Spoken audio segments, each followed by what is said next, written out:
자, 오늘은 두 번째 벽체 설계의 두 번째 시간입니다. 오늘은 이제 주로 out of plane,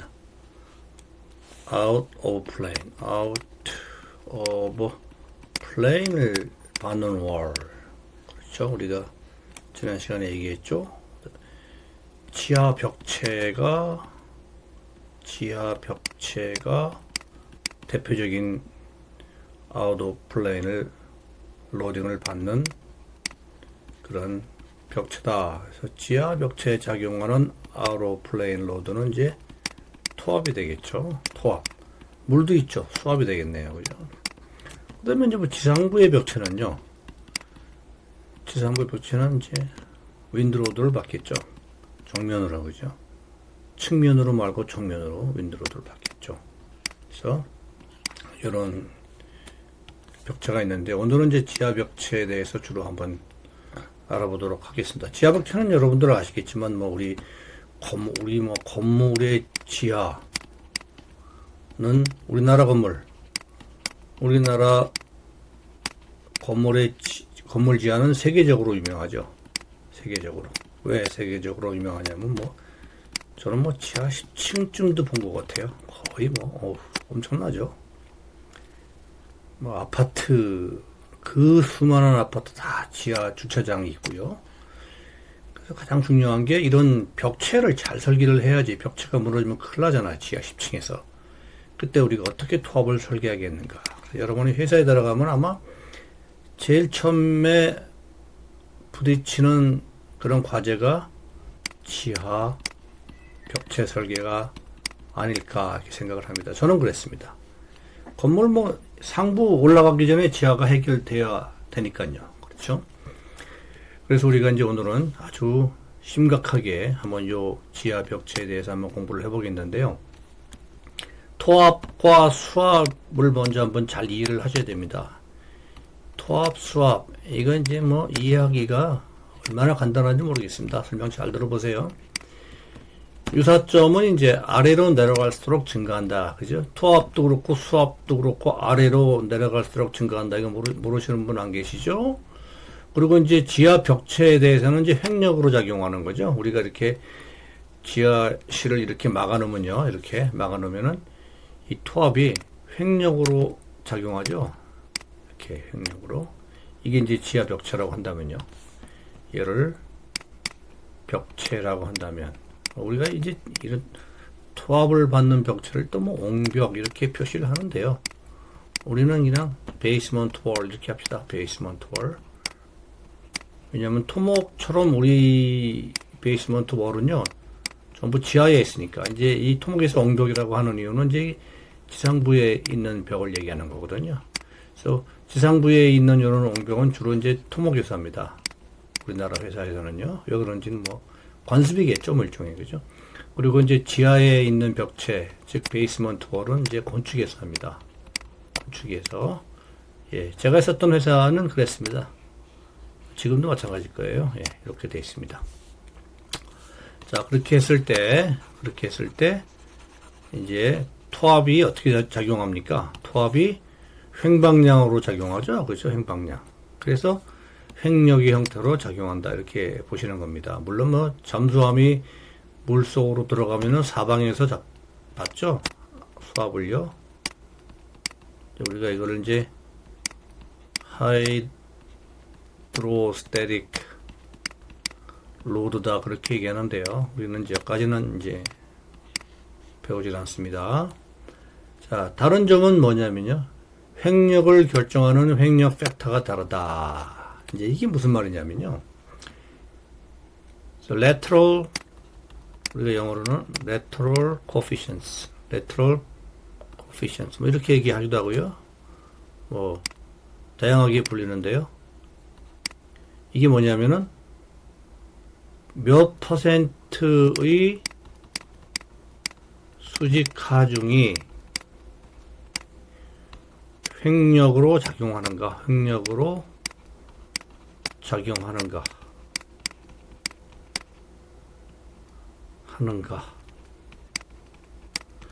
요것만 여러분 기억하면 됩니다. 요것만. 요 원리만. 몇 퍼센트의 수직하중이 횡력으로 작용하는가. 예를 들어서 지하의 토합이 여러분들 뭐 50톤 메타, 요 메타는 이제 토합의 요 길이당이죠, 그죠? 요 길이랑 쭉 가니까 이제 요 1m를 끊었을 때, 이렇게 1m를 끊었을 때, 요 그런 뜻이에요. 50톤의 토합이 작용했다. 또는 뭐 1m당 우리가 많이 쓰는 단위는 사실은 여기 아니고요.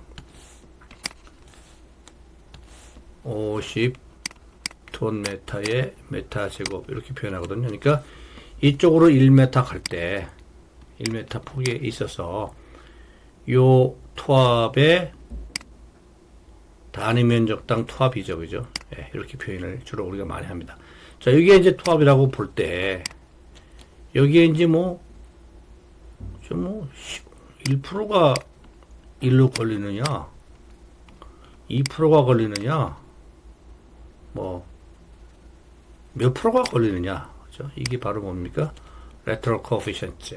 횡력을 결정하는 그 팩터입니다. 굉장히 중요하죠. 그죠? 예, 요거 절대 잊어먹어서는 안 되고요. 우리가 이제 요 lateral 우리가 coefficient, lateral soil coefficients, lateral coefficients를 우리가 알아야지 토합을 계산할 수 있겠다. 이런 생각을 하고 계셔야 됩니다.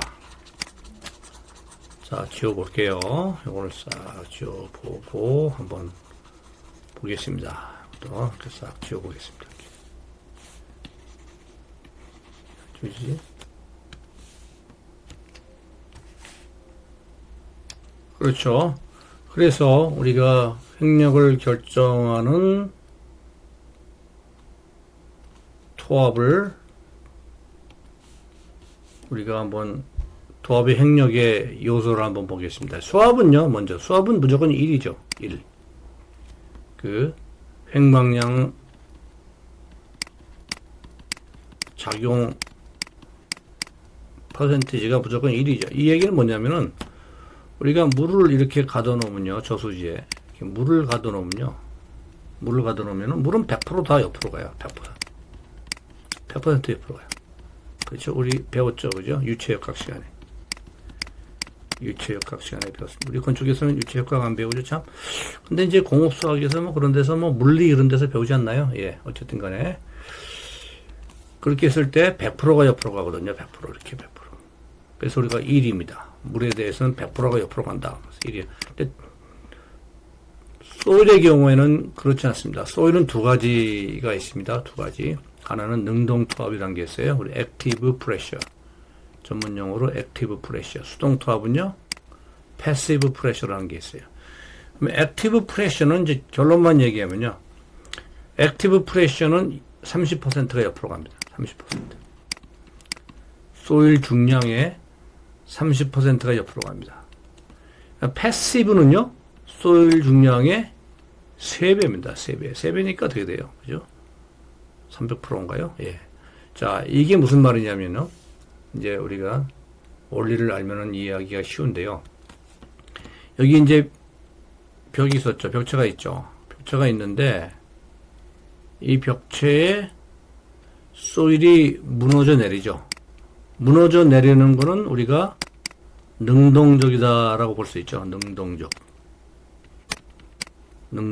우리가 뭐 일부러 어떻게 뭐 밀지 않아도 소일이 파괴될 때 능동적으로 이렇게 밀고 나오죠. 그렇죠?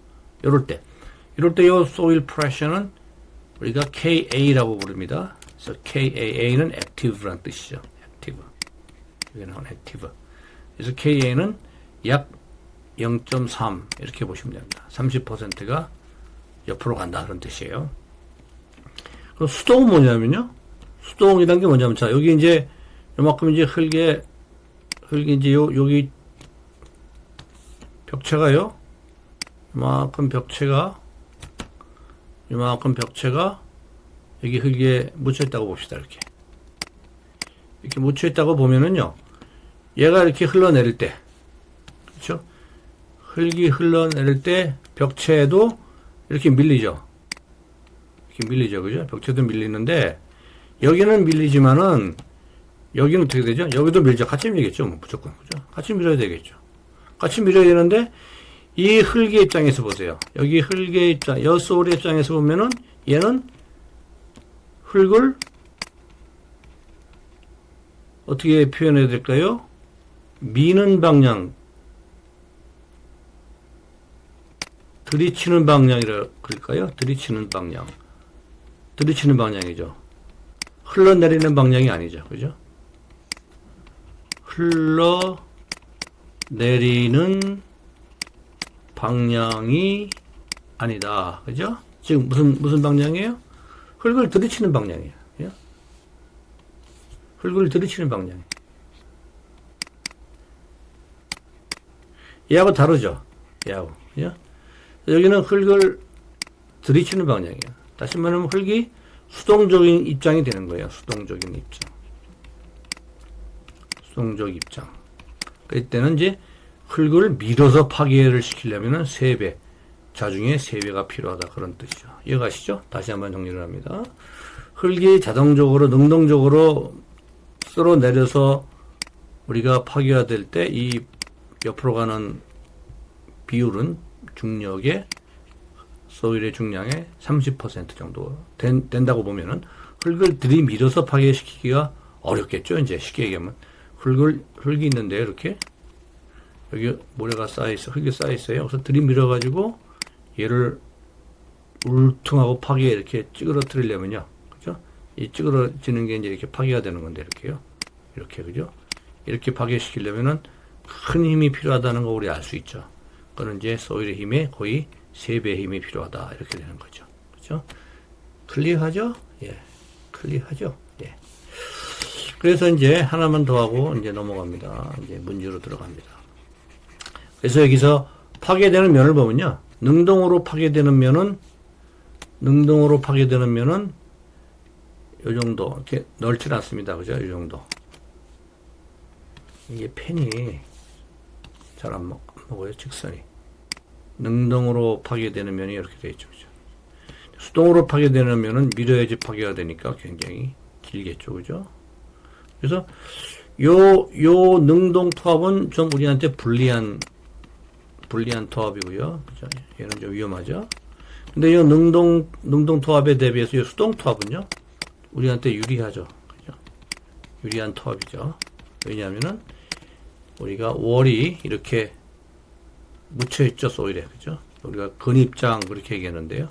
이 소일에 묻혀 있어서 여기서 들이밀 때 발력이 생기잖아요. 그죠? 얘 때문에 월이 밀리면서 월이 소일을 들이밀 때 얘가 든든한 버팀목이 되잖아요. 그죠? 그래서 이 부분의 소일은 유리한 투합이다. 이렇게 얘기할 수 있는 거죠. 그래서 우리가 얼마나 깊이 박아야 되는가, 우리가 뭐 이런 얘기 많이 하죠. 얼마나 깊이 박아야지 안전하지, 뭐. 예, 이런 원리입니다. 투합의 능동 투합과 수동 투합 두 가지가 발생하는 이런 원리를 우리가 그동안 알게 모르게 존재했던 거지요. 그래서 얼마나 깊이 박느냐 하는 것을 우리가 이제 근입장 이렇게 얘기를 하죠. 그죠? 자, 이해가 가시죠? 자, 여기 보면요. 이제 우리가 늘 보는 이제 지하 구조물의 형태이죠. 1층 B1, B2, B3 뭐 기둥이 있을 수도 있고 벽체만 있을 수도 있고 수압도 있네요. 그죠? 그리고 여기 설차지는 뭐라 그랬죠? 상부에 이미 존재하는 하중이죠. 상부에 교통 하중이랄지, 그죠? 그 다음에 보행 하중이랄지 여러 가지 존재하는 하중을 얘기하는 거죠. 이걸 설차지, 우리나라 말로는 그렇죠. 상제 하중 그렇게 얘기하죠. 영어로는 설차지 이렇게 얘기를 합니다. 자, 그렇게 했을 때 우리가 이제 하중이 걸리죠. 하중이. 어떤 이 하중은 좀 이따 배우기로 하고요. 이 하중은 조금 이따가 배우기로 하고, 제가 좀 미리 계산을 해놨습니다. 시간을 아끼기 위해서. 여기 있는 계산하는데도 한 30분 걸렸어요, 제가. 예, 아무래도 제가 좀 실력이 없어가지고 그런 것 같아요. 여러분들은 저보다 더 빨리 할 수 있을 것 같습니다. 어쨌든 간에 여기 있는 계산은 조금 이따 보기로 하고요. 여기 이렇게 하중이 걸리잖아요. 벽체에 하중이 걸린다는 얘기잖아요. 그죠? 벽체에 하중이 걸린다는 얘기잖아요. 그러면 이 하중에 대해서 우리가 이 벽체를 설계를 해야 되잖아요. 그것이 우리의 임무입니다.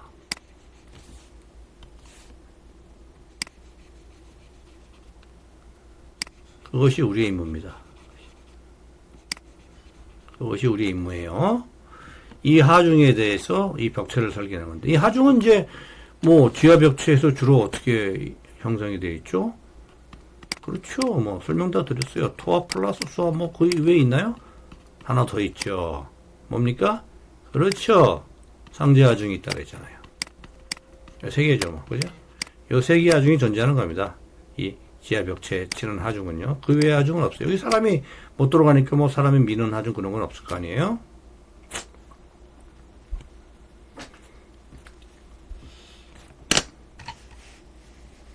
그래서 이런 하중에 대해서 우리가 벽체를 설계하는 것이 우리의 임무가 되겠습니다. 그렇죠? 그럼 이제 결론부터 말씀드리면요. 벽체를 어떻게 설계하느냐 하는 거죠. 벽체를 이번에는요. 90도 회전시켜 봤습니다. 90도 회전.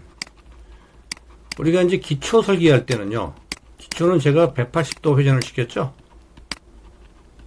왜냐면은 슬라브 형태로 보는 것이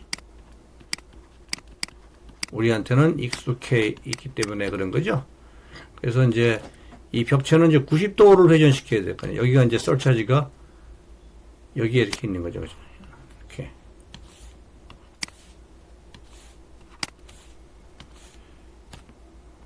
이렇게 설차지가 이렇게 있는 거죠. 위에서. 그래서 자동차가 이렇게 가겠죠. 이렇게 90도로 회전시켰으니까 그죠?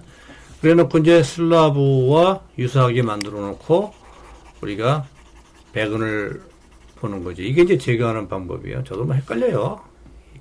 슬라브 그다음에 벽체 나오고 기초 나오고 저라고 안 헷갈리겠어요? 저는 항상 이렇게 해결을 합니다. 여러분도 이렇게 해결 한번 해보세요. 예. 한 번에 볼 수 있으면 제일 좋고요. 자, 그래서 여기 이제 토합이 생겼죠. 뭐 토합 형태는 좀 이따 공부하기로 합시다. 뭐 토합이 이렇게 사다리꼴 형태로 나오겠죠. 왜냐면은 내려갈수록 토합이 커진다 그랬어요. 그죠? 그래서 이제 일반적으로 토합은 이렇게 사다리꼴 형태로 나와요. 사다리꼴 형태. 왜? 내려갈수록 토합과 수합은 커지기 때문에 그렇다. 그죠? 자, 그렇게 했을 때요. 그렇게 했을 때 이 토합이 형태가 어쨌든 간에 우리가 이제 프로그램을 가지고 이제 여기 밴딩 모멘트 다이어그램을 항상 밴딩 모멘트 다이어그램이죠. 그래서 우리가 밴딩 모멘트 다이어그램을 왜 배웠습니까? 그죠? 이거 결국은 뭐 RC 1, 2에서 사용해서 배근하려는 거죠. 제가 얘기 몇 번 했죠. 배근이 우리의 최종 목적이에요. 저는 배근 싫은데요. 배근 싫으면은 BMD를 배울 이유가 뭐 별도로 있나요? 그죠? 배근 싫어하시면 안 됩니다. 배근 굉장히 우리한테는 최고로 중요해요. 이 배근이 마지막 프로덕트예요. 우리 임무에, 우리 잡에. 그래서 배근 여러분들이 공부를 잘 해놓으셔야 됩니다. 자, 그렇게 했을 때 밴딩 모먼트 다이어그램은 우리가 알죠. 뭐 이렇게 생기겠죠, 뭐, 그죠? 이런 식으로. 저는 이렇게 그린다 그랬죠? 저는 이렇게 그린다. 그죠? 그래서 여기가 뭐 고정단이냐 뭐냐, 뭐 여기가 이제 우리가 이제 핀 단순단으로 보면 0으로 시작해가지고 여기 이제 지하에는 이제 고정단이다. 왜냐면 지하 기초가 꽤 크니까 꽤 크거든요. 거기에 월이 이렇게 박혀 있잖아요. 이렇게 철근이 그죠? 이렇게 여기는 이제 고정단으로 보는 거죠. 뭐 그렇게 볼 수도 있고요. 또 때에 따라서 또 달라집니다. 그랬을 때 이제 여기는 이렇게 이 축이 모멘트 축이 이렇게 간다고 보면 여기는 이제 마이너스가 되는 거죠. 그죠? 마이너스가 되는 거죠. 이해가시죠? 예. 이해가시죠? 이렇게 마이너스가 되는 거죠. 마이너스. 여기는 이제 제로. 여기 단순 보라고 봅시다. 자, 어떤 사람들은 뭐 이렇게 그리는데요. 저는 이렇게 안 그린다 그랬어요. 그죠? 부호가 정의 모멘트 하면서 여기를 가리키잖아요. 부의 모멘트 하면서 여기를 가리키잖아요. 그죠? 왜 그렇게 합니까? 뭐, 이해를 뭐, 못하는 건 아니지만, 글쎄요. 저는 그렇게 안 하죠. 저는 이렇게 그립니다. 자, 그러면 이제 슬라브의 경우에 한번 100원 딱 눈에 들어오죠, 이제. 이제 이렇게 해놓으니까 슬라브처럼 보이니까 눈에 들어오잖아요. 그죠? 여기, 정의 모멘트는 정의에 가 있잖아요. 정의 모멘트는 우리가 어떻게 한다 그랬습니까? 하부 철근이죠. 정의 모멘트가 왜 하부 철근입니까? 정의 모멘트에 의해서는 하부의 균열이 발생하거든요. 그다음에 부의 모멘트에 대해서는 상부의 균열이 발생하잖아요. 그죠? 우리 잘 알죠? 이거는 잘 합니다. 구조 해석에서 잘 배웠습니다. 그래서 여기는 이제 하부 철근, 그다음에 부 모멘트 쪽에서는 상부 철근이죠. 그죠? 이렇게 되겠죠. 여기는 하부, 상부. 이 철근을 볼 때는 이제 밴딩 모멘트 다이어그램만 보셔야 돼요. 그래요. 그래서 여기 우리 기본 백은도입니다. 이게 기본 백은도입니다. 백은도. 보셨죠? 그죠? 네, 보셨잖아요. 그래서 이제 이 철근이 이렇게 가는데요. 요 중간중간은 이제 조그만한 철근으로, 최소 철근으로 이렇게 다 연결시키죠. 뭐, 여기 완전히 뭐 아무것도 안 넣으면 좀 위험하니까요. 네, 큰 하중은 안 걸리는 데죠. 그리고 이렇게 점선으로 표시하는 게 좋을 듯 합니다. 그렇죠? 그 다음에 이제 우리가 shear force diagram도 이제 위에서 하중이 내려오니까 이렇게 걸리겠죠. 그죠? 이제 슬라브처럼 세워놓고 그리니까 이제 그리기가 쉬워요. 그죠? 이게 왜 이렇게 수직선이 안 그려지는지 모르겠어요. 얘를 먼저 그릴까요? 잘 그려지는데 이렇게. 그래서 요 shear force diagram, 요 크기 이것도 점점 커지겠죠. 아래로 갈수록 이걸 가지고 이 벽체의 두께, 그래서 밴딩 모멘트 다이어그램 가지고는 철근, 백은, 그죠? 이렇게 하고 shear force diagram 가지고는 이제 벽체의 두께. 그래서 벽체 두께는 이제 콘크리트로 조절할 수도 있고요. 콘크리트 벽체로 조절을 할 수도 있고, 철근으로 조절할 수도 있죠. 철근 같은 경우는 이제 수평철근이죠. 우리가 이제 수평철근, 수직철근 지난 시간에 배웠죠? 여기도 마찬가지예요. 지와 외벽도 마찬가지입니다. 여기서 근데 우리가 한 가지 좀 확인을 해야 될게요. 자, 우리가 이제 지하 벽체를 이제 지하실에서 정면으로 본다고 봅시다. 그러면 어떻게 보일 수 있냐면요. 기둥이 있죠. 그죠? 지하 벽체. 기둥이 이렇게 있고요. 기둥은 그냥 한 줄로만 그릴게요. 제가 편의상. 한 줄로만.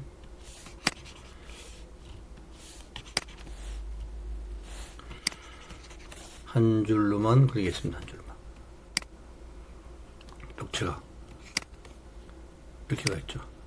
그래서 벽체가 이렇게 한 줄로 가 있는데, 이제 이 기둥의 층의 높이보다 이제 이 폭이 작으면은, 그죠?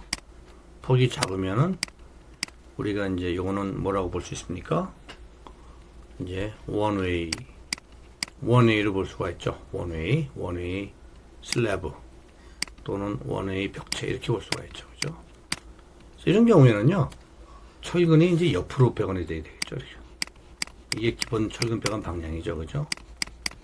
이렇게. 근데 우리가 이 투합에서 보는 철근의 죽은 방향은 아까 다 설명드렸지만은, 그죠? 얘는 이제 수직 방향이죠. 수직 방향. 그래서 그런 차이는 있을 수 있다. 뭐에 대해서요? 기둥의 배치가 이렇게 촘촘하면요.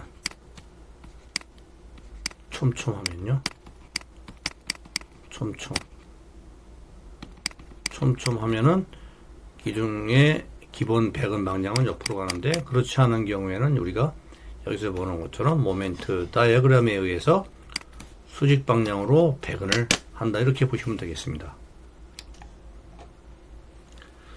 자, 여기 아까 제가 판수를 좀 미리 해놓은 것들이 다 지워져 버렸네요. 얘가 지워지는군요. 이렇게. 그죠? 잠깐만요. 이걸 다시 한번. 그럼 우리가 이제 공부해 나가면서 한번 채워보겠습니다. 이걸 좀 크게 볼까요? 이렇게. 예. 좋습니다. 예. 자, 이렇게 보겠습니다. 여기 지워진 부분들을 공부해 나가면서 한번 채워보겠습니다. 자, 이제 우리가 토합이 두 가지 토합이 있다고 배웠어요. 이 앞에. 그래서 여기 하나는 이제 수동 토합, 능동 토합. 그런데 사실은 이제 하나가 더 있습니다. 정지 토합. 그죠? 정지 토합이 하나 더 있습니다. 여기는 이제 KA로 표시하고요. 여기는 KA로 표시하고요. 여기는 KP로 표시하고요. 얘는 KNOT, KNOT로 표시합니다. KNOT. 그래서 이제 미국 분들은 이걸 가지고 이제 뭐 또 NAUGHT, NOT 이렇게 그죠? NOT. 이게 이제 제로란 뜻이에요. 예. KNOT 이렇게 세 가지가 되어 있는데요. 아까는 제가 요 두 개만 이제 많이 쓰이는 두 개만 소개해 드렸는데요. 사실은 이제 지하 외벽에서는요. 얘를 가지고 설계합니다. 얘를 가지고. 그래서 우리가 얘도 아까 거기에다가 포함을 시키겠습니다. 어디죠? 여기다가 포함을 시키겠습니다. 예, 중간에 능동 수동 사이에 정지 토합.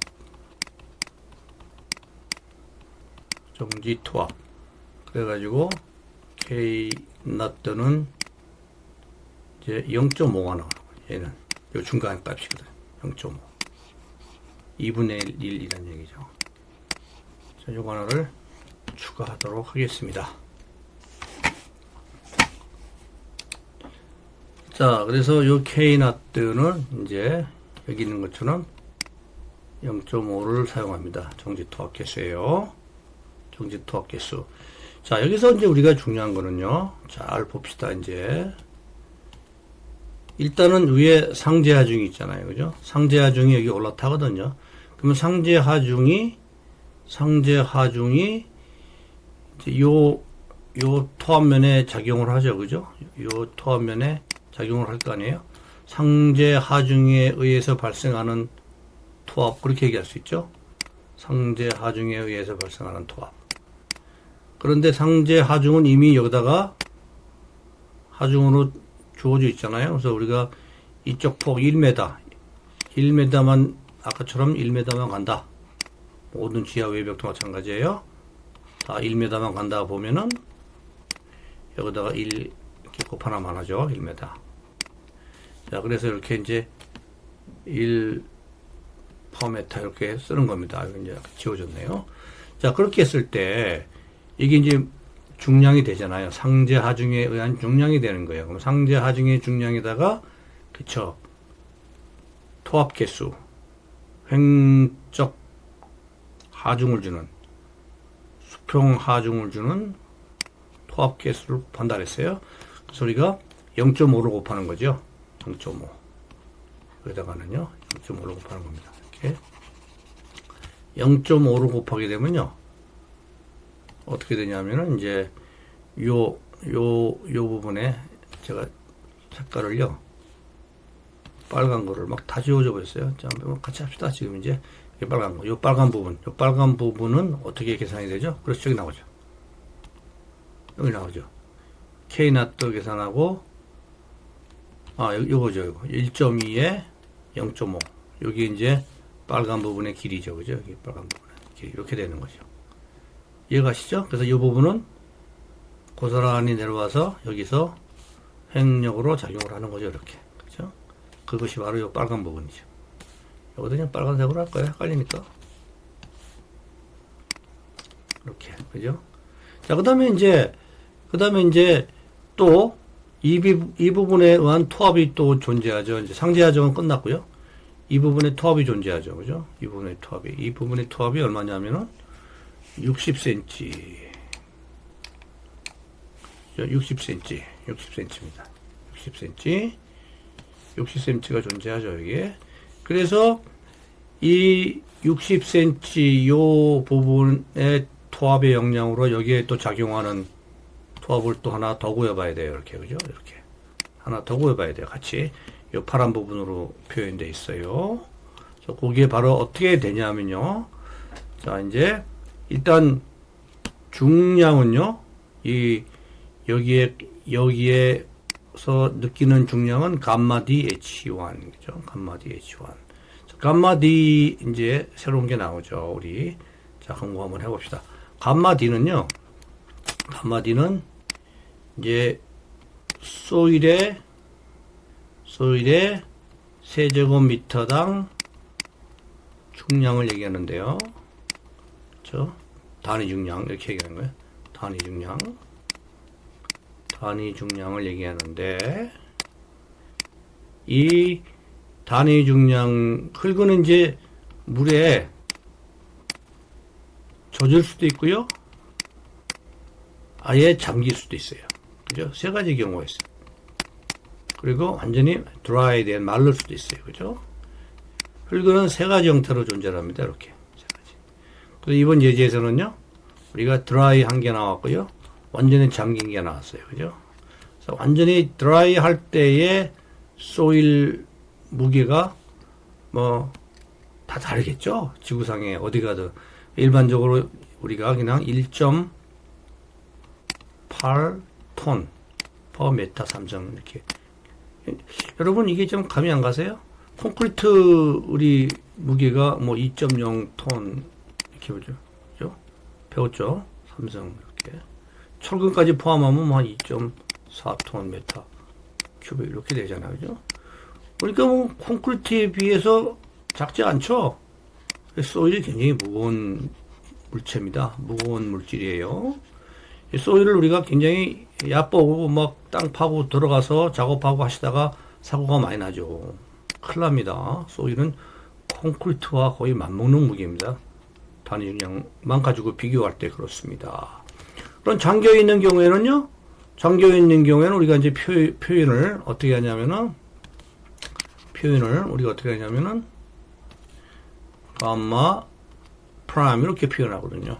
이 감마 프라임은 이제 물만큼 빼줘요. 일단 감마 D에서 빼주는 거. 여기 이제 물 속에 들어갔으니까 부력이 있으니까요. 그래서 이건 만약에 1.8 우리가 쓴다 그러면은 얘는 0.8이 되는 거죠. 0.8 톤 포스 퍼 메타 삼성 그렇게 되는 거예요. 그죠? 물에 들어가 있어도 굉장히 무겁다 이렇게 보시면 되죠. 이제 수압의 부력. 여기 이제 부력이에요. 그래서 우리가 일단 이번 예제에서 나오는 두 가지 먼저 공부합시다. 감마 프라임, 그 다음에 감마 드라이. 그죠? 감마 프라임, 감마 드라이. 그죠? 요놈. 이렇게 두 가지 공부했습니다. 자, 그 다음에 이제 우리가 연이어서 이제 갑니다. 그래서 여기 있는 이제 이 면에서 느끼는 이제 소일 중량은 뭐 그죠? 이제 감마 D죠. 여기는 아니 물이 없잖아. 물이 여기서 나오네. 그죠? 여기는 그러니까 여기서부터까지는 우리가 감마 D를 써야 되겠다. 이제 이런 이제 생각이 들죠. 그죠? 감마 D를 써야 되겠다. 그래서 여기서까지는 이제 이 이하는 이제 감마 프라임을 써야 되겠다. 이런 이제 생각이 들지요. 예. 자, 그런데 감마 D가 이제 1.8에 이 높이가 0.6이잖아요. 그죠? 이렇게 해서 이제 중량이, 여기 이제 감마 D의 중량이 되는데요. 우리가 횡하중의 코피션트, 그죠? 우리가 토합계수라고 이제 앞으로 얘기하겠습니다. 토합계수가 0.5를 쓴다 그랬어요. 그죠? 정지 토합. 지하 외벽 설계할 때는. 그래서 지하 외벽이 움직이지 않도록 설계해달라 그런 뜻입니다. K0의 의미는 지하 외벽이 변위를 발생하지 않도록 설계를 한다. 이런 뜻이 되겠죠. 그죠? 이런 뜻이 되겠죠. 그랬을 때 여기에 0.5를 곱해서 이제 여기서 느끼는 이제 투합은 이게 되죠. 그죠? 이게 되죠. 그죠? 이게 됩니다. 보시면요, 이제 상제 하중에 의해서 발생하는 이제 투합은 0.6톤 퍼 메타 제곱의 메타. 그래서 요 1메타당 이제 단위 면적당 0.6톤의 횡력이 상제 하중 때문에 걸리는데요.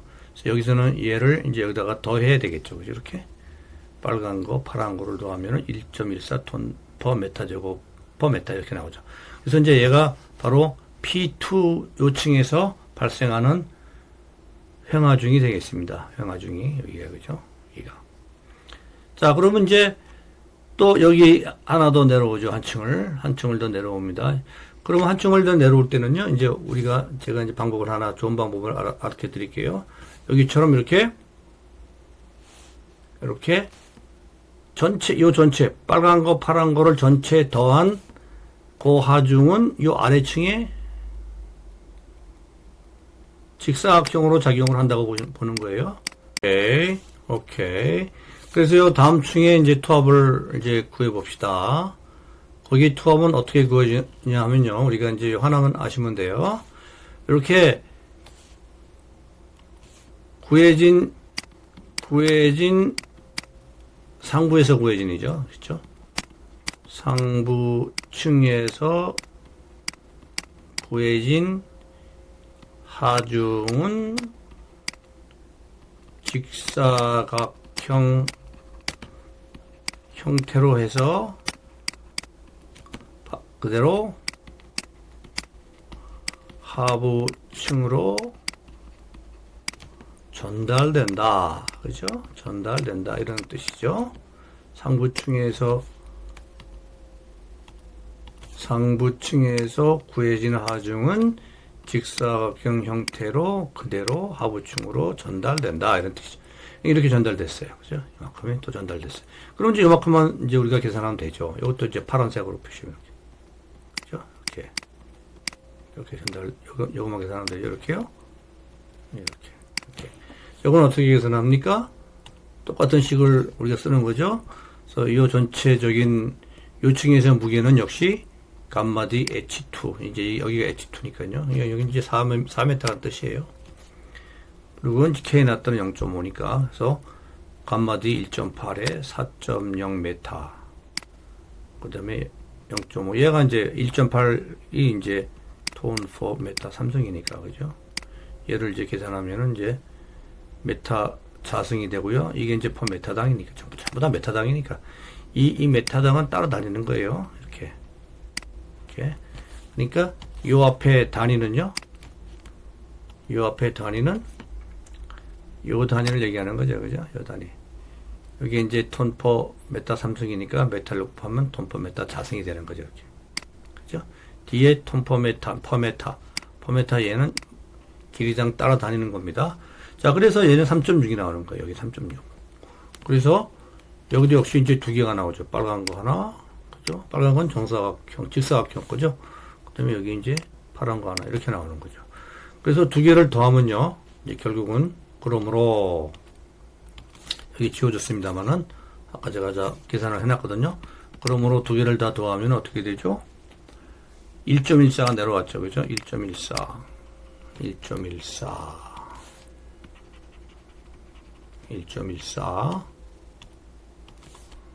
플러스 그죠? 3.6 이렇게 이걸 더하면은 4.74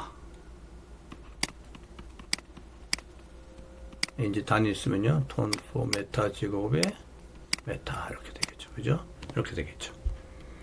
자, 그래서 요 P3층에서는 요런 게 발견됐죠. 계산됐죠. 그런데 이제 요 P4는 조금 복잡해지죠. 왜?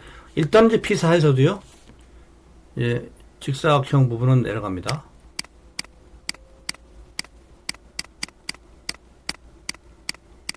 요만큼 여기도 작용을 할 거니까, 그죠? 빨간 거.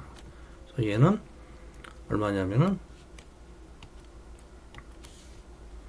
4.74가 되는 거죠. 4.74. 4.74. 자, 이제 이 부분이 두 가지가 나오죠. 이 부분이 하나 나오고요. 이 부분이 하나가 나오죠. 그죠?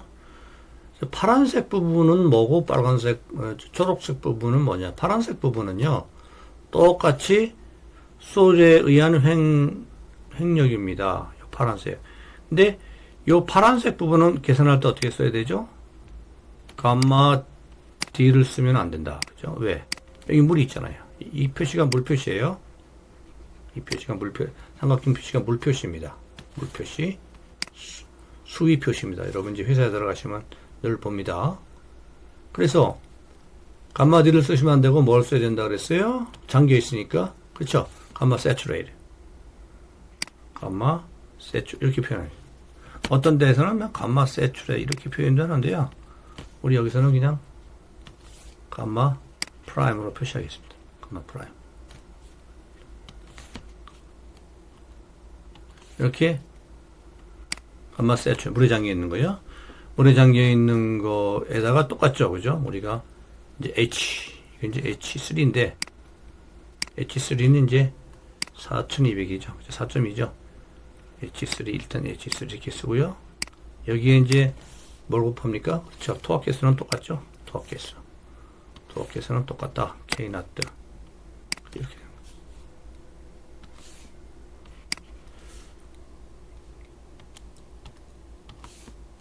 이렇게 된다 이런 뜻이죠. 그죠? 이렇게 되죠. 그죠? 그 이제 그 다음에는 이제 요거는 뭐죠? 파란 건 바로 물이죠. 워터. 물이 또 이제 딱 버티고 있죠. 세츄레이트 된 토질이 버티고 있고 물이 버티고 있어요. 여기서는. 그래서 물은 무조건 1이죠. 1.0 곱하기 H3 이렇게 되는 거죠. 그죠? 이렇게 되는 거죠. 그죠? 이렇게 되는 거죠. 자, 그래서 요걸 계산을 하면요.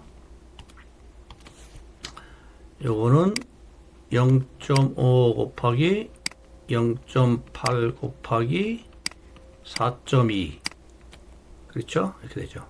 그 다음에 이제 플러스 물이죠. 물. 요거는 이제 플러스 1.0 곱하기 4.2 이건 이제 아까 지워지다 만 거예요. 지웁시다.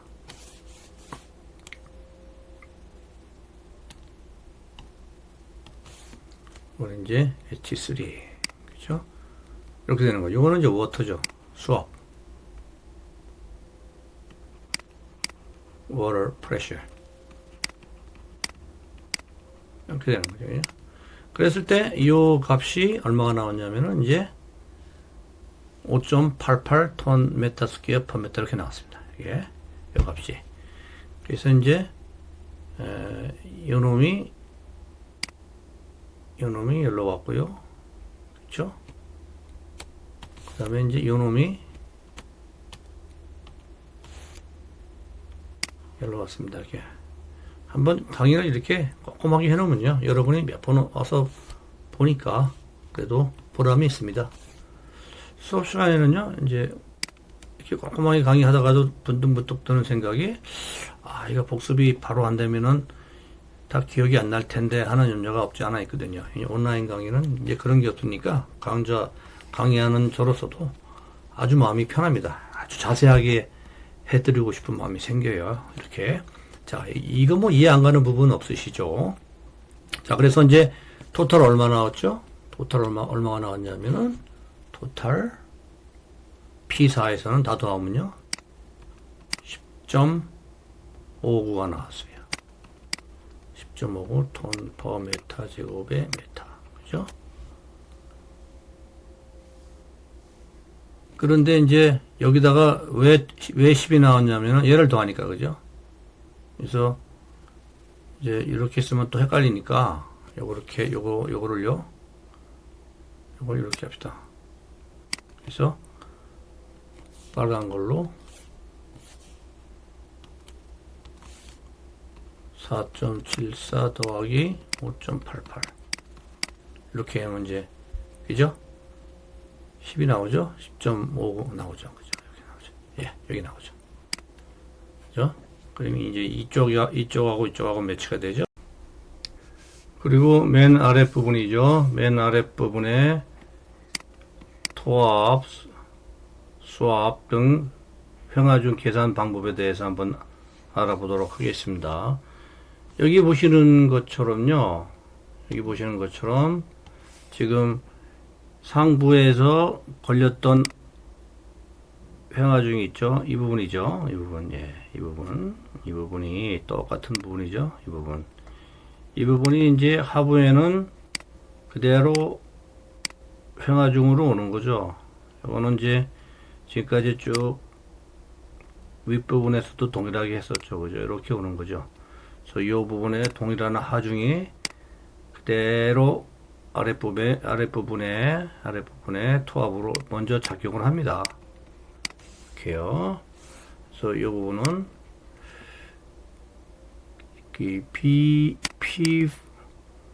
P4에서 작용했던 토합이 그대로 동일하게 P5층 토합 또는 횡합, 그죠? 이거를 횡하중이라고 얘기합시다. 횡하중이 좋겠어요. 이렇게 되는 겁니다. P4에서 작용했던 토합이 그대로 동일하게 P5층 횡하중으로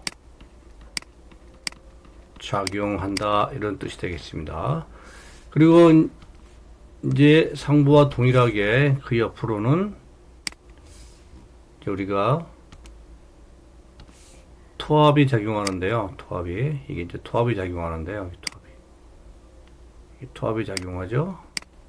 이 토합은 이제 물을 머금은 거죠. 물을 머금은 거니까 그 1.8톤 메타 삼성에서 이제 물에 대한 부력을 빼줘야 되겠죠. 그래서 이제 0.8이 되는 겁니다. 이제 층의 레이어의 높이고요. 그다음에 50%만 우리가 옆으로 간다 그랬어요. K 나트는 0.5. 정지 토합이다 그랬어요. 정지 토합. 토합에 의해서 이제 변형이 발생하지 않는 정도의 토합 0.5. 그래서 요만큼이 여기 추가로 작용을 하죠. 그 다음에 그 우측에는 다시 한번 또 수압이 작용하지. 이번에 수압을 우리가 빼놓을 수 없죠. 수압을 빼놓을 수가 없어요. 수압은 그대로 1이죠. 수압은 잘 아시겠지만 중량, 물 중량의 100%가 전부 횡방향으로 작용한다. 그죠? 그래서 토합 개수는 이제 1이라고 보시면 되죠. 1. 저기 1이 있는 거예요. 1. 그다음에 높이. 그죠? 그래서 요 두 값이 여기 있는 이제 플러스가 돼가지고요. 5.6이 나왔거든요. 5.6. 그래서 이 5.6은 이제 위에서 내려오는 아까 설명했던 이 하중이랑 그대로 더해주면요. P5층에서의 최종 토합은 16.9, 단위는 톤 퍼 메타 제곱에 퍼 메타. 톤 퍼 메타 제곱에 퍼 메타. 그래서 이 방향으로 지금 1m만 우리가 본다 그랬어요. 그죠? 이 방향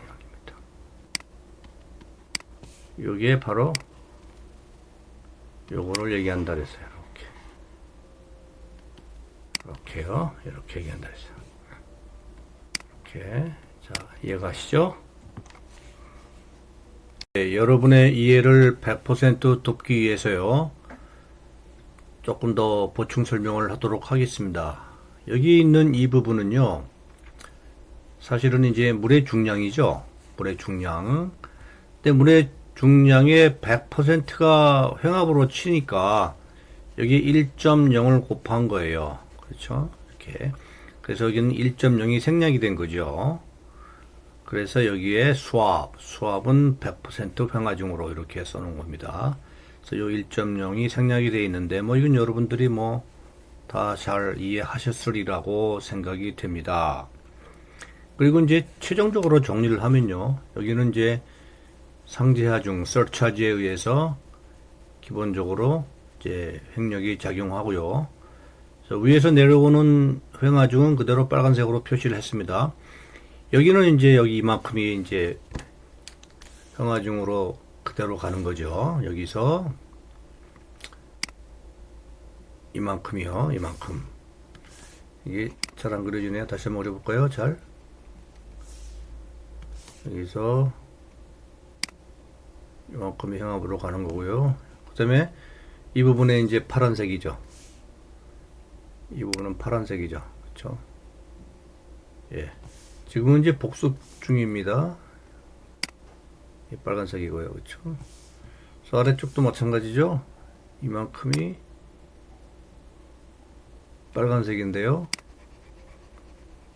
빨간색인데 여기는 이제 수압까지 작용을 하죠. 그래서 이제 이 부분은 파란색으로 이렇게 표시를 해야 되고요. submerged soil이고 여기가 이제 수압이죠. 그죠? 이해가시죠? 빛을 기준으로 그린다면 빨간색, 파란색,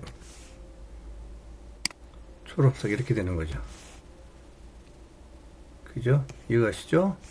예, 한 번만 더 해볼까요? 여기도 이제 여기가 빨간색 기준이니까 이 부분이 다 빨간색이죠. 이렇게. 예.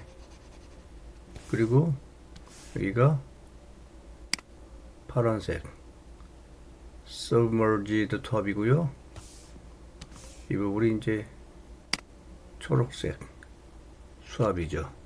자, 이제 완벽하게 다 이해가 가셨죠? 자, 이제는 우리가 하중 계산을 끝냈죠. 그러면 이제 어떻게 설계 접목을 시키느냐, 얘를 어떻게 우리가 이용해서 배근을 확정하느냐 하는 문제가 남아 있어요. 자, 우리가 이전에 설명드렸듯이 이제 하중이 이쪽에는 이렇게 이제 사다리꼴 형태로 표현됐죠. 그죠? 사다리꼴 형태로. 이렇게요. 사다리꼴 형태의 하중이 이렇게 벽체에 작용하는 거죠. 우리가 이제 슬랍으로 한번 돌려볼까요? 얘를 이렇게 90도를 회전을 시키면 이제 우리가 슬라브를 보게 되죠. 슬라브와 유사한 형태를 보게 되죠. 여기가 이제 기둥이 하나, 둘, 세 개, 네 개 있다고 보고요. 하나, 둘, 셋, 네 개 있다고 보고요. 이렇게 네 개가 있다고 보고, 이제 하중이 이렇게 이제 사다리꼴 형태가 되는 겁니다. 뭐 다른 거 없어요. 슬라브 해석하고요. 일단 하중이 사다리꼴 형태로 닮아 있다. 이렇게 보는 거죠. 이렇게요. 이렇게요. 그러면 이제 이 슬라브를 우리가 소프트웨어를 가지고 또는 뭐 수계산으로 우리가 모멘트 다이어그램을 그리게 되잖아요. 그래서 여기를 이제 핀접합으로 가정을 하죠. 우리는 이제 실제 벽체에서는 여기는 이제 완전 고정이라고 볼 수 없거든요. 핀접합이라고 가정을 하면은 뭐 완전 고정이라고 가정을 하는 분들도 계세요. 그럼 모멘트 다이어그램이 이제 어떻게 되겠냐면은 일단 중간에 이렇게 나오겠죠. 그죠? 이렇게 아래쪽은 이제 완전 고정이라고 이제 가정을 하는 거죠. 여기는 완전 고정으로 가정을 하는 거죠. 여기는요. 그래서 모멘트가 내려가죠. 하지만 여기는 이제 핀으로 가정을 하게 되면은 이제 모멘트 다이어그램이 어떻게 될까요? 이렇게 되겠죠. 그죠? 이렇게 되겠죠. 이렇게 되면은요. 자, 여기 이제 지우고요. 이렇게 되면은 이제 우리가 배근을 할 수 있죠. 우리가 슬랍에서는 그래서 어떻게 하죠? 여기 정모멘트 아래쪽에 철근 들어가죠. 이렇게 아래쪽에 철근 들어가고, 그리고 이제 부모멘트 걸리는 데는 이제 위쪽에 철근 들어가죠. 이렇게, 그죠? 여기는 이제 0이니까 쭉 다 연결될 수도 있고요. 이렇게. 이게 부모멘트면은 이제 아래 위로 또 가겠죠. 이렇게, 그죠? 이렇게. 자, 이 상태에서 이제 요 사이사이는 이제 가느다란 약간의 미니멈 철근을 넣어주는 거죠. 사실은 배근이 필요 없는 부분이지만은 취약의 안전율을 위해서 그죠? 이렇게 미니멈 100원을 해주는 게 좋습니다. 실제로 그렇게 하죠. 현업에서는요. 예, 이렇게 되겠습니다. 이게 이제 슬라브로 보게 되면은 슬라브의 100은 도죠. 100은 원칙이죠. 그렇죠? 그러면 다시 여기서요. 일로 와가지고 다시 이제 90도 역회전을 한번 해보겠습니다. 그러면 우리 100원이 어떻게 되죠? 이쪽은 이제 여기를 우리는 이제 핀 접합으로 보겠습니다. 그러면 이쪽에 있는 거는 이제 여기 상부에 있는 하중은 이제 이쪽으로 오겠죠. 그죠? 여기는 이제 아래쪽으로 이렇게 오게 되고요. 요 벽체 외부에다 그리겠습니다. 확실하게 하기 위해서 이렇게 되고요. 그 다음에 여기 슬라브, 이건 이제 슬라브죠. 여기 이제 벽체에서는 슬라브예요. 그죠? 이게 벽체에서는 슬라브가 되는 거예요. 슬라브에서는 이제 이 토질 쪽으로 100원이 되죠. 토질 쪽으로 이렇게. 슬라브에서는 토질 쪽으로 100원이 됩니다. 토질 쪽에 여기도 마찬가지죠. 그죠? 이렇게. 그리고 이제 여기 슬라브와 슬라브 사이는요. 어떻게 되죠? 슬라브에서는 토질 쪽에 100원이 되고요. 슬라브와 슬라브 사이 여기서는 이제 건물 쪽으로 100원이 되죠. 건물 쪽. 건물 쪽 100원은 색깔을 바꿔볼까요? 이렇게. 건물 쪽으로. 얘는 이제 건물 쪽으로 100원이 쭉 되겠죠. 그죠? 이렇게 쭉. 건물 쪽. 이렇게, 그죠? 이렇게 되겠죠. 자, 그러면 이렇게 90도로 역회전을 시키면 요 그림이 나오나요? 요 백원도가 나오나요? 백원도 좀 웃었다. 좀 예쁘게 한번 그려볼까요? 이렇게, 그죠? 요것도.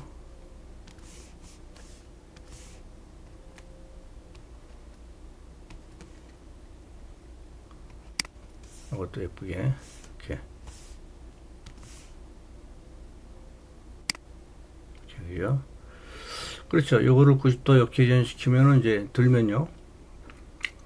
여기 나오죠. 그죠? 그리고 요 사이사이는 이제 미니멈 철근을 넣는다 그랬어요. 여기 지워졌네. 절대 비워놓지 말라 그랬어요. 이렇게 100원도가 되고요. 상부에서도 이렇게 되죠.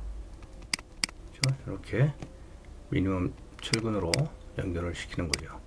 여기 100원도입니다. 그래서 여기에 우리가 여기를 이제 건물 내 쪽 그렇게 하고요. 이제 색깔을요. 파란색.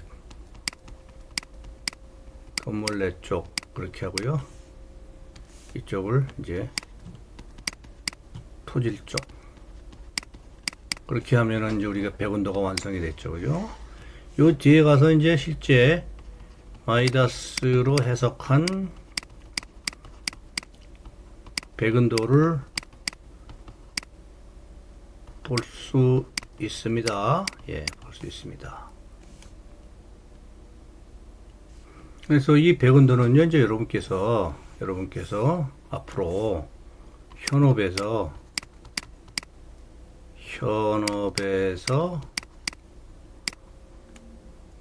설계하게 될 지하 구조물이 백은도입니다. 그래서 이거를 잘 기억을 해 놓으시면요. 지하 쪽이 나오고 토질 나오면 토질 계산해서 마이다스에서 프레임 해석하고 그죠? 토질 토합 계산해서 마이다스에서 프레임 해석하고 여기서 이제 백은하고 그죠? 이게 우리는 이제 아주 쉬워지죠. 뭐 다 아시겠지만요. 하나만 더 얘기하면 이제 백은할 때는 이제 우리 RC1에서 배웠던 또 뭐 우리 RC2에서 또 복습도 했었죠. 그래서 AS FY D-2분지 A 여기 이제 MN이죠. 그죠? 여기다 P를 곱한다 그랬죠. 이렇게 요 공식을 이용하면은 우리가 요걸 알죠. 그죠? 요건 어디서 나오죠? 그죠? 여기서 나오잖아요. 여기서. 그죠? 여기서 나오잖아요. 그죠? 여기서 이걸 다시 한번 그려보면요. 이렇게 되겠죠. 그래서 0으로 들어가고, 내려가고, 그죠? 이렇게. 이렇게 그죠? 그래서 이게 이거 되는 거죠. 그래서 이 모멘트가 여기 나오죠. 이 모멘트를 가지고 여기서 조금만 지워지는지 모르겠네. 이렇게 되죠, 그죠? 이 모멘트가 일로 들어가는 거죠. 이제 우리가 AS 철근 양을 계산하는 거죠. 이 얘기는 안 해도 되죠.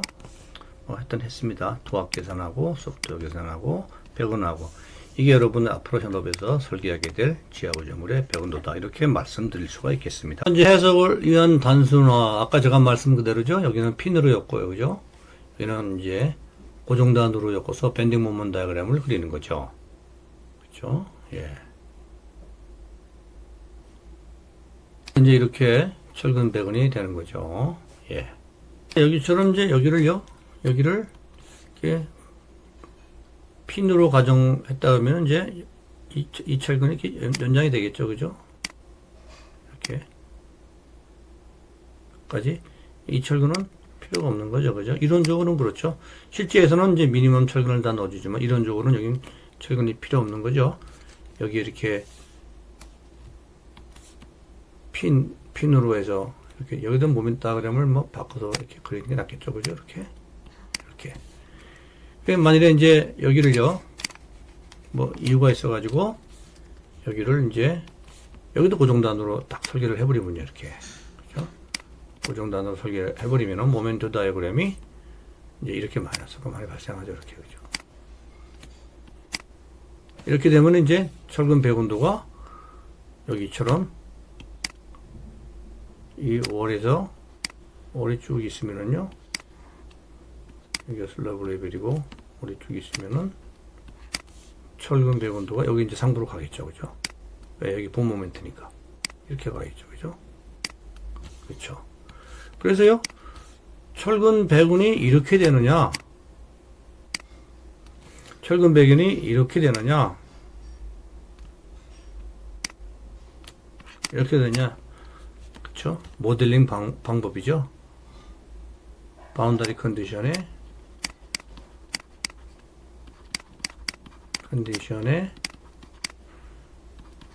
모델링에 따라서, 그죠? 그래서 이렇게 하는 분도 계시고요, 이렇게 하는 분도 계시는데요. 예, 그래서 두 가지가 다 가능하다 이렇게 말씀을 드립니다. 업무에서 여러분 마이다스에서 계산된 이제 투합이죠, 그렇죠? 그래서 우리가 이제 투합을 넣어주면 마이다스가 이렇게 투합을 계산하죠. 여기 나와 있는 투합들이 이제 우리가 수계산으로 한번 쭉 해본 그런 투합들이에요. 여기가 다, 그죠? 그러면 이제 마이다스가 돌리죠. 그래서 이 구가적 모멘트 다이어그램 여기 나오잖아요. 얘도 이제 이렇게 이 방향에서 구했어요. 저는 이제 이렇게 구했고 상관없다 그랬어요. 예. 자, 그렇게 했을 때 전단도 나오죠. 전단도 아까 이렇게 된다 그랬잖아요. 이렇게. 예. 전단도 나왔고요. 다 나왔어요. 그래서 그거 가지고 이제 우리가 철근을 이렇게 설계하는 겁니다. 그래서 여기서는 탑, 센터, 바텀 이렇게 하겠죠. 탑, 센터, 바텀. 그래서 이제 여기서 말하는 탑이 뭡니까? 모멘트가 여기 보세요. 탑에서 바텀으로 갈수록 증가하잖아요. 그죠? 탑에서 바텀으로 갈수록 모멘트가 증가한다. 그걸로 봐서는 이제 탑은 여기고 센터는 여기고 바텀은 여기인데 이제 이 도면에서는 이제 건물 쪽이냐 토질 쪽이냐 는 얘기를 안 하고 있죠. 그죠? 그래서 밴딩 모멘트 다이어그램이 0, 8, 마이너스 모멘트가 1, 2가 있죠. 여기는 이제 여기를 핀으로 이렇게 가정한 거죠. 둘 다 가능하다 그랬죠? 예, 거기 0이 나왔잖아요. 그죠? 예, 여기 나왔죠. 여러분 마이다스에서도 나온 결과를 아주 쉽게 이해할 수 있죠? B1층 여기죠. B2층. 그래서 B1층에 여기 투합이 이렇게 걸릴 때, 그죠? 구조 해석을 하는 거죠.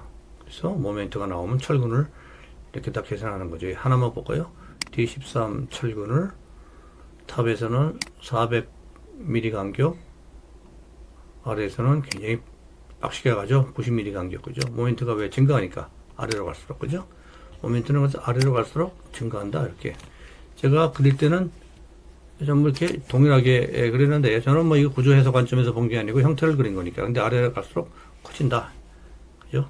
모멘트는 아래로 갈수록 커진다. 또 오해가 있을 수 있으니까요. 여기다가 이제 하나만 더 써놓을까요? 그래서 모멘트도는 하부로 갈수록 커진다. 따라서 철근 등 단면도 증가한다. 뭐 여기까지 다 얘기해 드릴게요. 예.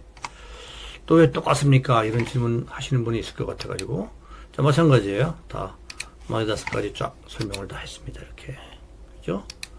그렇게 해서 이제 여러분 요거 이제 저 회사에서 제가 작업할 때 가져온 건데요. 여기 보시면 그쵸? 이 이제 토질 쪽이죠. 이번에 이쪽이 왼쪽에다 그랬죠. 그죠? 왼쪽에다가 350이 나온 거는 이제 전단역이죠. 전단역이 여기서 나온 거고, 이제 철근이 이렇게 나오죠. 아래로 갈수록 철근이 좀 빡세지죠? 16, 13 했던 게 이제 16, 16, 그 다음에 16, 16인데, 이제 이 간격도 200에서 뭐, 여기는 이제 뭐, 작은 철근이니까요. 200, 250이 이제 200, 이게 얼마입니까? 예. 200 이렇게 줄잖아요. 그죠? 갈수록 커진다. 이렇게 보시면 되겠습니다. 이렇게. 그리고 이제 이 수평화준 그렇고요. 수직화준도 보면 16 플러스 19 다이아몬 16, 120 굉장히 빡세지죠. 그죠? 여긴 다 120입니다만은 이제 철근은 보세요. 철근이 16, 19에서 굉장히 빡세진다. 이렇게 보면 되는데 여기는 근데 상부인데 왜 철근이 제일 많으냐? 16에서 19까지 가고 여기는 왜 16인데 여기가 더 크냐? 이거 보세요. 이 지간이 훨씬 크잖아요. 그죠? 지간이 뭐 1.5배 이상 크죠? 그래서 뭐 토질에 의해서 아래로 가서 모멘트가 커지지만요. 또 뭐 하나 코멘트를 더 달아야 되겠네요. 그죠? 여기서. 이 경우에 전제 조건은 뭐죠? 그쵸? 층고. 지하 층고가 같을 때. 이렇게 되는 거죠. 모든 설계의 경우를 강의에서 다 뭐 설명을 할 수는 없겠지만은 일단 우리 강의 자료에 있는 것은 설명을 했습니다. 이해가시죠? 마찬가지죠. 여기도 이게 제일 크니까 얘가 철근이 제일 빡시게 나올 것이다. 이제 우리는 그런 전제 조건이 가능한데 여기는 그냥 여기 나온 철근으로 다 동일하게 깔았죠. 이건 뭐 엔지니어의 맘이죠. 너무 이렇게 또 하게 되면은 이제 재료가 많이 들어가니까 신경을 쓰면 쓸수록 건축비는 내려간다. 여러분 짐작가시죠? 그죠? 엔지니어가 신경을 쓰면 쓸수록 건축비는 내려간다. 이렇게 볼 수 있는 거지요. 그쵸? 그렇게 볼 수 있는 겁니다. 여기도 마찬가지죠. 여기랑 같고요. 아래로 내려갈수록 커지는 걸 볼 수 있고요. 아래로 내려가는 거, 그죠? 커지는 걸 볼 수 있어요. 여기도 여기 제일 큰 이유는 이제 층고가 제일 크다. 그런 이고요. 그래서 이제 여기는 이제 수압은 표현을 안 해놨네요. 수압은. 그쵸? 수압은 표현이 안 돼 있는데, 수압이 이제 표현 되겠죠. 물이 없는 경우는 거의 없으니까요, 지하에. 예. 수압을 어디서 보면, 여기 워터가 있나요? 그쵸? 여기서 보고서는 모르겠나요? 예. 이 구조계산서, 우리가 이런 것을 구조계산서 이렇게 얘기하는데요. 이 구조계산서에는 수압이 나타나 있질 않죠?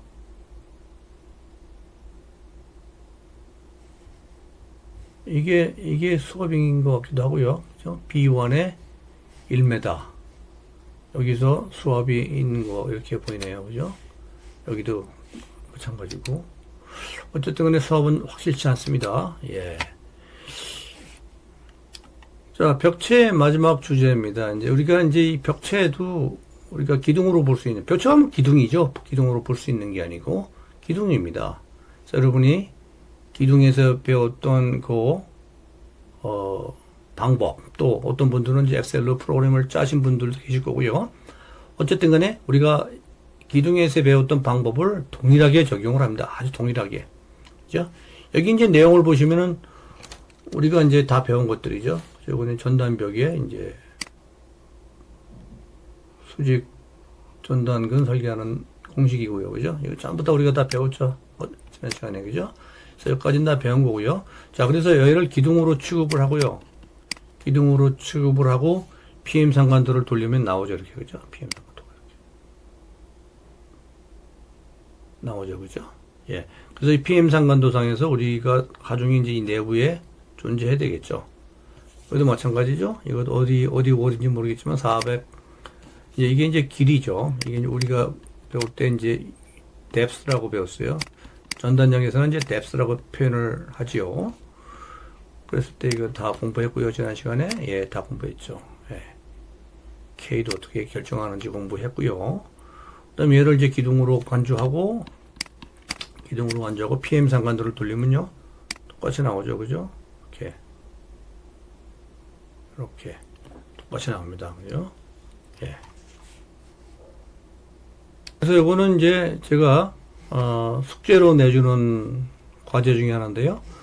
요 우리가 배웠잖아요. 그죠? 여기에 대해서 이제 요 철근을 가지고요. 여기 철근을 여기 이제 반쪽이 또 가 있잖아요. 요 철근을 가지고 PM 상관도를 한번 그려보세요 하는 게 이제 제가 내는 숙제인데요. 자율학습이니까 여러분이 스스로 여유가 되시는 분들은 한번 해보시면 좋겠죠.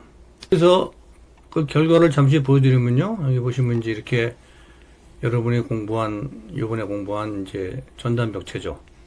전단벽체를 가지고 우리가 엑셀에서 프로그램을 짜본 거예요. 엑셀에서 프로그램을 짜보면 이렇게 나오죠. 이렇게 나오는데요.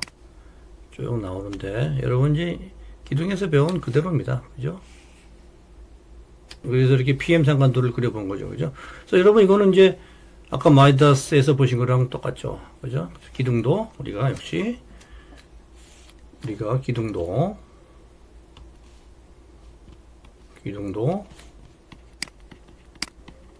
벽체도 기둥과 유사하게 PM 상관도로 설계를 마무리한다. 이렇게 보시면 되겠죠. 예. 우리가 이제 수업 시간에 배운 거는 이제 예제를 통해서 어느 한 전단벽이 있을 때요. 이렇게 어느 한 전단벽이 있을 때 횡령이 가해질 때 우리가 이 철근을 설계를 했죠. 수계선으로. 그죠? 수계선으로 했죠.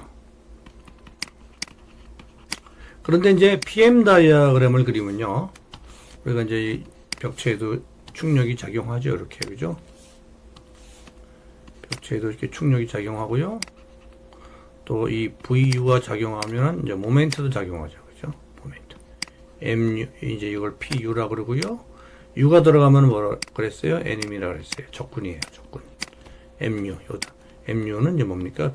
VU 곱하기 H. 얘가 H일 때, 그죠? 이렇게. 그래서 PU하고 VU가 주어지죠. 무조건. 그러면 여기 철근이 있는데요. 이 철근이 이제 두 열로 쭉 이제 우리가 구조 계산을 했으면은 요거를 이렇게 PM 다이어그램을 그려보고요. P 팩터를 곱해가지고 나오는 PM 다이어그램에 이 PU, MU가 이 안에 들어가 있느냐. 그죠? PU, MU. 이게 이제 여러 가지 PU, MU가 있을 수 있죠. PU, MU1, PU, MU 페어 2. 왜 여러 가지가 있을 수 있냐면은 이제 설계에는 반드시 하중조합이 있죠. 그죠? 하중조합이 많게는 100개씩이 있는 것도 있어요. 100개. 100가지의 하중조합을 계산해서 최악의 경우를 선택을 하는 거죠. 여기에 이제 PUMU가 이 안에 100개가 들어갈 수 있다는 얘기예요. 100개가. 그럼 100개가 전부 이 안에 들어가 있어야 되죠. 그죠? 그래서 이거는 이제 수계산으로 하긴 어렵죠. 우리가 수계산으로 공부를 했습니다만 한 개의 경우에. 하지만 이제 수많은 경우에는 이렇게 PM 다이어그램을 그려서 우리가 수계산을 대체를 하고 한 요구되는 하중조합에 대해서 최악이란 얘기는 이제 모든 경우를 아우르는 설계를 하는 거죠. 그렇죠? 모든 경우를 아우르는 설계를 하는 거죠. 그렇게 했을 때 PM 다이어그램이 상당히 중요한 역할을 한다. 그래서 이제 여러분이 이렇게 이제 연습을 한번 해보는 거죠. 왜냐면은 이제 현업에 가시면은 뭐 프로그램을 다 이용을 해요. 프로그램을 뭐 수도 없이 많아요. 프로그램이. 근데 이거를 이제 블랙박스로 이용을 하는 것보다는요. 회사에 가서 이걸 블랙박스로 이용을 하는 것보다는 우리가 학교에서 배울 때 이걸 한번 연습을 한번 해놓으면요. 우리가 회사 업무가 훨씬 재밌어지죠. 그죠? 재미나죠. 그죠? 예. 그렇게 됩니다.